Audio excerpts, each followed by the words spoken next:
안녕하세요. 사상과 생각을 해킹하는 해커 노자 도덕경 도의 저자 성대현입니다. 오늘은 도덕경 50장 죽음에 대해 이야기해 보겠습니다. 도덕경 50장은 전체적인 의미를 알지 못하면 의외로 전혀 엉뚱한 방향으로 해석을 하기 쉬운 장이지요.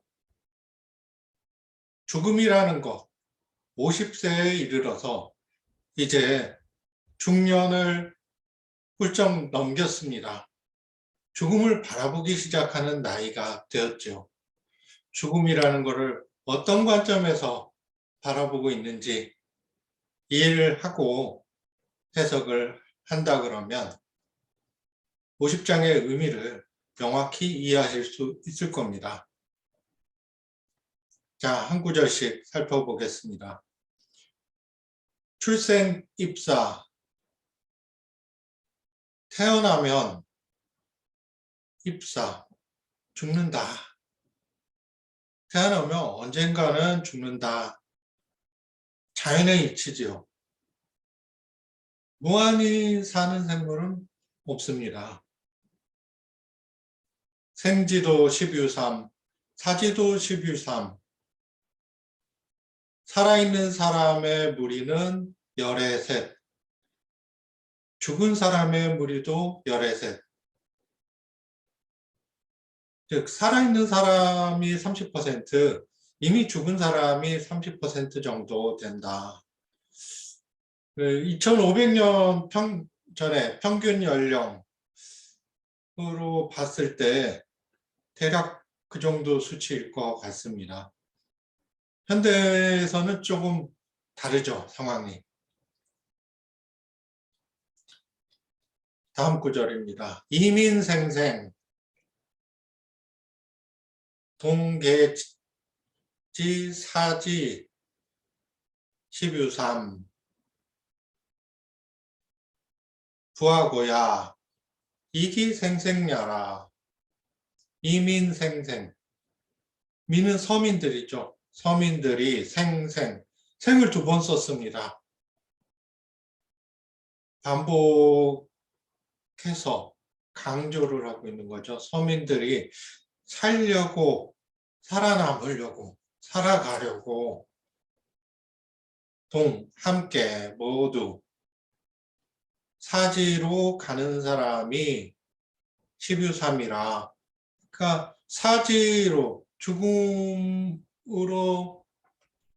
가는, 죽음에 임박한, 죽을 만큼 형편이 어려운 사람들이 10의 3, 30% 정도 된다 했지요. 살아있는 사람의 무리가 30%, 이미 죽은 사람이 30%, 다시 이제 상황이 어려움에 직면해서 50대를 넘기는 사람들이 30% 정도 된다. 현대에도 50대 정도 되면은 이제 직장에서 슬슬 나오기 시작하는 제2의 인생을 살아야 되는 시점이죠. 사지로, 새로운 생애 터전으로 가야 되는 시점이 현대에는 이 시점이 아닌가 합니다. 왜 부하고야? 어찌 그런가? 부는 뭐 특별한 의미는 없고요. 두사로 사용된 거고요. 하고야. 어찌 연고가 그런가 하고 있습니다. 답이 있죠. 이기생생야라. 그 삶을 살고자 하기에 그렇다. 살려고 그러는 거죠. 우리 죽고 싶은 사람이 누구 있겠습니까? 다음 구절입니다. 계문섭생자는 능행불피시호 하고 ik군불피갑병이라. 계문 듣자 하니 선섭생자, 삶에 대한, 생에 대한 집착이 생을 잘 유지하는 사람, 섭이라는 것은 뭐 집착 또는 잘한다 이런 의미로 쓰였죠. 선섭생자는 삶의 집착이 강한 사람은 능행, 언덕을 넘어갈 때 피하지 않는다. 시호, 코뿔소나 호랑이를 피하지 않는다. 두려운 게 없다는 거죠. 입군, 군대 입대에서는 피하지 않는다. 갑병, 갑옷을 입고 병기를 휘두르는 것을 피하지 않는다 했습니다. 죽음을 두려워하지 않는 모습을 얘기합니다. 왜 그럴까요? 다음 구절에 나오고 있습니다. 시무소 투기가 호무소 조기 조라 병무소 용기이라. 시는 코뿔소라 그랬죠. 코뿔소는 무소, 뭐뭐 하는 바가 없다. 투기가 그 뿔을 던져버리는 경우가 없다라는 거죠. 코뿔소가 적을 만났어요. 뿔을 던져버리고 도망치지 않습니다. 그 뿔을 앞세우고 용감히 대적하죠. 호랑이 경우에는 호무소. 호랑이가 조기죠. 그 발톱을 감추고 주랭랑 치는 경우는 없지요. 호랑이가 적을 만났어요. 당연히 발톱을 세우고 달려들 것입니다. 병사는 칼을 버리고 적을 용서하는 경우가 없습니다. 하고야 어찌 그런가 이 기무사지 아니라 그 곳이 무사지, 사지가 되지 않기 위해서 그렇다. 사지라는 거를 다른 용어로 쉽게 이해하자면은 무덤이죠. 코뿔소를 만났어요. 호랑이가 적을 만났어요. 병사가 적을 만났어요. 칼을 버리고 도망치면 어떻게 될까요? 그곳이 자기의 무덤이 됩니다. 죽음을 당하게 되죠. 결국은 우리가 50대에 이르러서는 호랑이나 코뿔소를 만나는 상황 같은 경우에 죽음을 무릅쓰고 대응을 합니다. 그런 상황을 이야기를 하고 있는 것이죠. 만약에 내 온 힘을 다해서 대응을 하지 않는 경우에 어떻게 되죠? 죽게 되는 거죠. 그만큼 30%의 사람들은 절박한 상황에, 절박한 시점에 다다르는 것이 50대다. 이렇게 얘기를 하는 겁니다.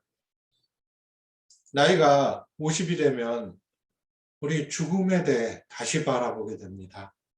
죽음에 대해 살핀다는 것은 결국 삶의 의미를 다시 살펴보는 일이죠. 죽음을 두려워하고 죽음을 무서워하고 죽음에 대해서 도망치고 싶어요. 그런 부분, 그런 대응 자세는 이미 죽은 사람, 사지도에 해당합니다. 아직 살아있는 사람들은 죽음에 대해서 초연하는 거죠. 그런 자세가 필요한 상황입니다.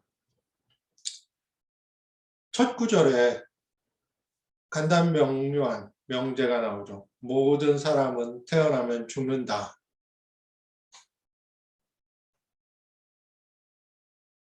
누구도 예외일 수 없습니다. 명확한 사실이죠.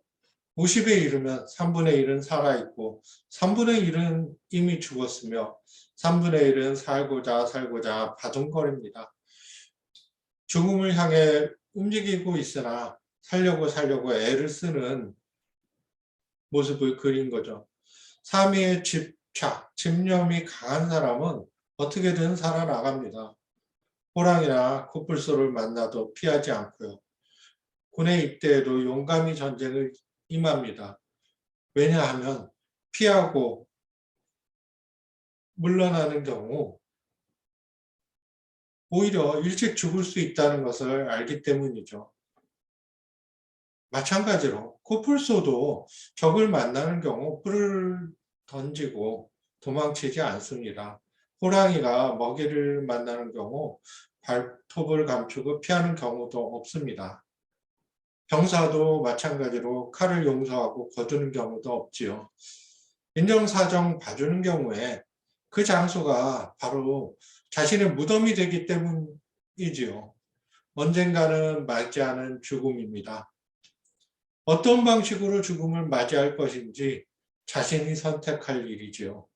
피하다 도망가다 죽을 것인가? 살려고 바둥거리다 죽을 것인가? 아니면 용감하게 맞서서 싸워 이기고 살든가? 아니면 죽던가? 둘 중에 하나를 택할 것인가? 50대 시작에 이르러 죽음에 대한 문제를 제기하는 이유는 50대에 이르면 코뿔소와 호랑이를 만나는 경우가 많아지기 때문에 그런다. 그건 아니고요. 50대 이전에 호랑이나 코뿔소를 만날 경우에 30% 사람은 이미 죽었죠. 그만큼 어려움을 산전수전 많이 겪고 넘어온 나이가 50대입니다. 50대는 자연의 섭리에 따라 노화를 느끼기 시작하는 시기입니다.